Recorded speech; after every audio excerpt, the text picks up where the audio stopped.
Mais pour moi, c'est un plaisir aujourd'hui d'inaugurer cette station d'épuration qui, avec une longue histoire, qui a été créée dans les années 92, je crois que ça fait 25 ans maintenant, et qui avait, depuis quelques années, n'était plus en conformité, avait besoin d'être rénovée. Et puis, dans la foulée, on a regroupé une petite station qu'on avait sur le hameau des Gauchers, qui avait été créée aussi un peu moins longtemps, on devait avoir 17 ou 18 ans, mais qui avait permis aussi à cette station de rendre la zone des Gauchers, la zone constructive, sinon ça n'aurait pas pu être fait. Et de fait, on l'a mutualisé parce que je crois que c'était nécessaire, parce que les deux ne fonctionnaient pas très bien.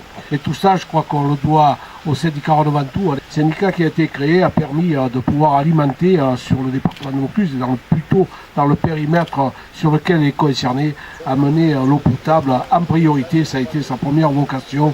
Et je crois que s'il n'y avait pas eu ce syndicat avec sa façon de fonctionner, mais je crois qu'il y a certains endroits, comme dans beaucoup d'endroits encore, certainement en France, il n'y aurait pas eu l'eau potable dans toutes les contrées de ce territoire. Alors vous savez tous qu'il y a aussi la loi NOTRe qui va modifier le paysage territorial des collectivités. Et on le dit au quotidien, il faut harmoniser bien sûr les compétences par rapport à la loi NOTRe et les réseaux d'eau potable et d'assainissement vont être transmis de droit aux intercommunalités. Et je crois que ce travail-là qu'a fait le syndicat jusqu'à maintenant et d'autres syndicats, que ce soit le syndicat sur notre périmètre, le Pays de Sceaux, ou les syndicats RAO, ou le syndicat du Ventoux, qui ont travaillé sur tous ces périmètres-là. Je crois que ces syndicats, c'est vraiment un cœur de métier, parce qu'on ne fait pas aujourd'hui, on ne s'improvise pas dans différents domaines. Il y a de bonnes équipes au syndicat, il y a des personnels compétents et entourés des gens de qualité pour mener à bien toutes les missions qui sont les vôtres, Monsieur le Président. Et je t'en remercie personnellement d'avoir voulu faire cette inauguration. Ça me permet de vous raconter l'histoire à Blovac, mais ce n'est pas que l'histoire de Blovac, je crois que c'est l'histoire du syndicat de Ventoux et de tout ce territoire. Merci à vous tous.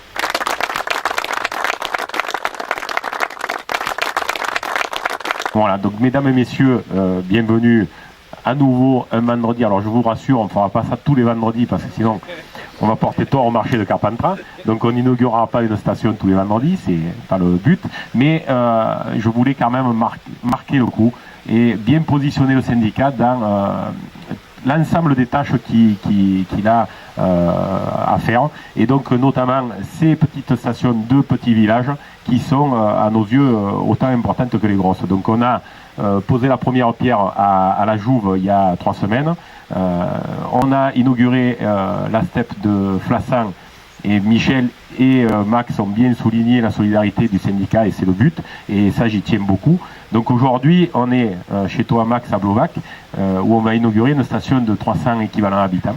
Donc avec un système de roseau. Donc autant le syndicat est grand, autant on a des techniques qui sont différentes. Donc on a plusieurs stations roseau, donc on a Blovac, on a Lafare, on a Ville-sur-Ozon, mais on a d'autres choix techniques, on a fait d'autres choix techniques, et donc on a des membranes, du lit bactérien, du beau disque, comme chez toi Michel à Flassan. La station de Blovac a eu un coût de 716 000 €. Et donc sur cette somme-là, l'agence de l'eau nous a subventionné à hauteur de 205 700 € et le conseil départemental 83 473 €. Et donc je tenais à les remercier.